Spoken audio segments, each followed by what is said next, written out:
గజ్వేల్‌లో మా కంపెనీకి సంబంధించిన న్యూ బ్రాంచ్ ఓపెనింగ్‌కి అయితే మా సారు మమ్మల్ని పికప్ చేసుకొని వెళ్తున్నారు. ముందు రోజే నాకు ఈ డెకరేషన్స్ అవి చూడాలని చెప్పడం వల్ల నేను లీవ్స్ అవన్నీ కూడా ఎందుకైనా యూజ్ అవుతాయని తీసుకొని వెళ్తున్నాను. అక్కడికెళ్ళాక ఇంకా డెకరేషన్ స్టార్ట్ చేయడానికని ఫ్లవర్స్ అన్నీ ఇలాగా మా అమ్మాయిలకిచ్చి వాళ్ళందరినీ పెటల్స్ సెపరేట్ చేయమని చెప్పాను.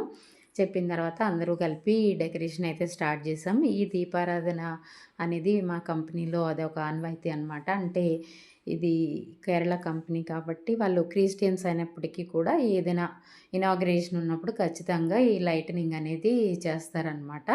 ల్యాంప్ లైటనింగ్ అనేది. దానికి చుట్టూ డెకరేట్ చేయడం కూడా ఆనవాయితీ. అయితే ఇది చాలా నాకు ఇంట్రెస్ట్ కాబట్టి సార్ వాళ్ళెప్పుడు ఈ వర్క్ నాకే అప్పచెప్తూ ఉంటారు. అయితే నేను ఇంకా పెటల్స్ అన్నీ ఓపెన్ చేశాను. అయితే ఫ్లవర్స్ మరీ ఎక్కువగా అయితే లేవనమాట. అయితే సార్ ముందు రోజే ఎవరైతే ఇన్‌చార్జ్ ఉన్నారో ఆయన కాల్ చేసి, "సార్ మిమ్మల్ని కాంటాక్ట్ చేయమన్నారు. ఏమేం ఫ్లవర్స్ తేవాలి ఏంటి" అని అడిగారు.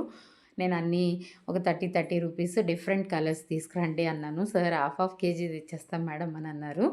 అన్న తర్వాత అన్నీ కొంచెం కొంచెం ఫ్లవర్సే తెచ్చారనమాట. "ఏంటి సార్ హాఫ్ కేజీ తెస్తా అన్నారు కదా!" అంటే, "అహా! లేదు మేడం చాలా రేట్స్ ఉన్నాయన్నారు." "ఏం పర్లేదులెండి మేము మేనేజ్ చేస్తామని" చెప్పి దాన్ని మొత్తానికి ఇలా పరిచేసి నీట్‌గా డెకరేట్ చేసామనమాట. నేను తీసుకెళ్ళిన లీవ్స్‌లో కూడా అవుట్‌లైన్ లాగా వేయడం వల్ల మంచి లుక్ వచ్చింది.